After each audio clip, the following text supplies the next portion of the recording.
Covid అధ్యక్ష. ఈ కోవిడ్కి సంబంధించి ఈ కోవిడ్ కారణంగా అధ్యక్ష ఈ 2 ఆర్థిక సంవత్సరాలు ప్రపంచంతో పాటు మనం కూడా అధ్యక్ష అనేక సవాళ్ళను ఎదుర్కోవాల్సిన పరిస్థితి వచ్చింది అధ్యక్ష.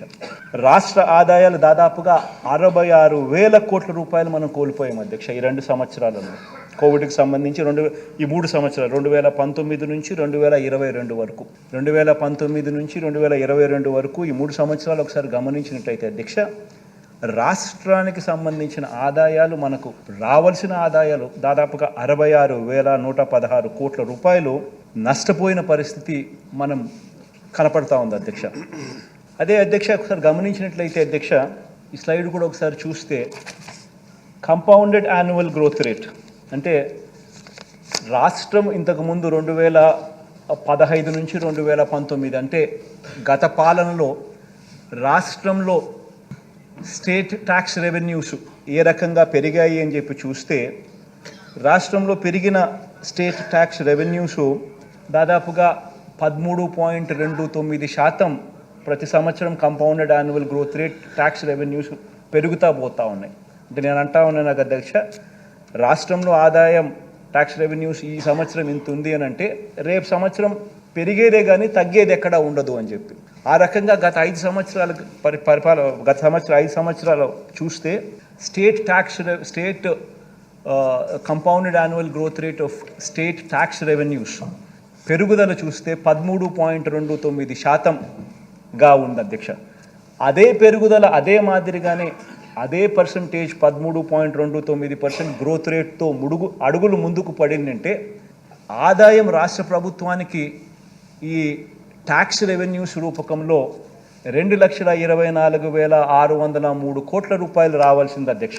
ఆ 3 సంవత్సరాలకు కలిపి 2019, 20, 20, 21, 22 సంవత్సరాలకు సంబంధించి. అయితే రాష్ట్రానికి వచ్చింది ఎంత అని అంటే కేవలం 1,85,687 కోట్ల రూపాయలు మాత్రమే రాష్ట్రానికి ఆదాయం వచ్చింది ఈ ట్యాక్స్ రెవెన్యూస్ రూపకంలో.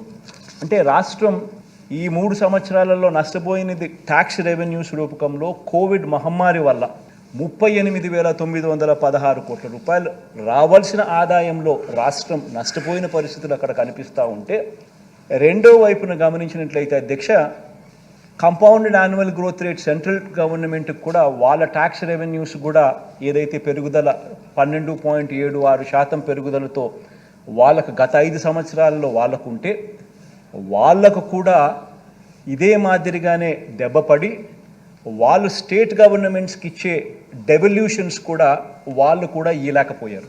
అనుకున్న మేరకు వాళ్ళు కూడా ఇవ్వలేకపోయిన పరిస్థితుల కారణంగా వాళ్ళకు ఆ పరంగా కూడా చూస్తే 27,200 కోట్ల రూపాయలు ఆ రకంగా మనకు డెవల్యూషన్స్లో మామూలు పరిస్థితుల్లో అయితే కేంద్ర ప్రభుత్వం నుంచి మనకు రావాల్సిన డెవల్యూషన్స్ మనకు రావాల్సిన